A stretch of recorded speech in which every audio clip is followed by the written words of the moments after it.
যার যার কোমরের প্রবলেম আছে তারা এসে গুয়াহাটিতে বেলতলায় দেখা যেতে পারে। আমি তো আশা করি ভালোই পেয়েছি, মানে আপনারা এসে দেখা যদি বেশি প্রবলেম বিনা অপারেশনে কাম হয়। কঁকালৰ বিষৰ কাৰণে মই হিলিব নোৱাৰিছিলোঁ, বহিব নোৱাৰিছিলোঁ, লেট্ৰিন যাব নোৱাৰোঁ, মানে বহুত কষ্ট।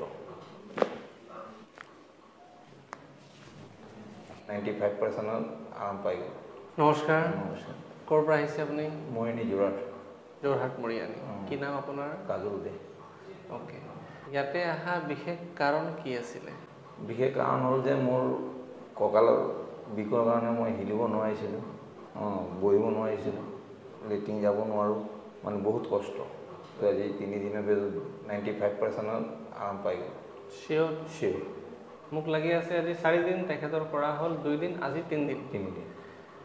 তো 2 দিন কৰাৰ পিছত আজি বৰ্তমান 3 দিন ৰিজাল্ট সেইটোৱে শুনিলে আপোনালোকেতো ভাবিলোঁ এটা ভিডিঅ' বনাওঁ, য'ত আমাৰ যোৰহাট, মৰিয়ানী, গোলাঘাট, শিৱসাগৰ সেইফালৰ আমাৰ ফ্ৰেণ্ডছসকল যোনে বিষৰ পৰা ভুগি আছে, কষ্টত আছে, সেই ভিডিঅ'টো চাই পেলাই এটা ৰাস্তা পাব অপাৰেশ্যন নকৰাকৈও কঁকালৰ বিষ, স্লিপ ডিস্ক নামৰ এটা বেমাৰৰ পেইনটো ভাল হ'ব পাৰে।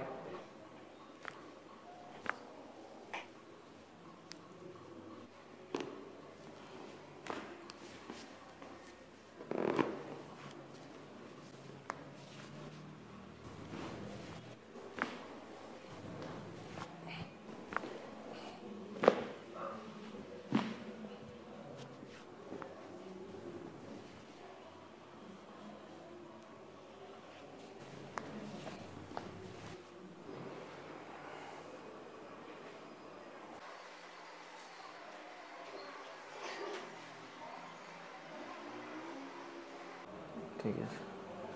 ঠিক আছে। ওকে। সঁচা? সঁচা হয়। যার যার কোমরের প্রবলেম আছে তারা এসে গুয়াহাটিতে বেলতলায় দেখা যেতে পারে।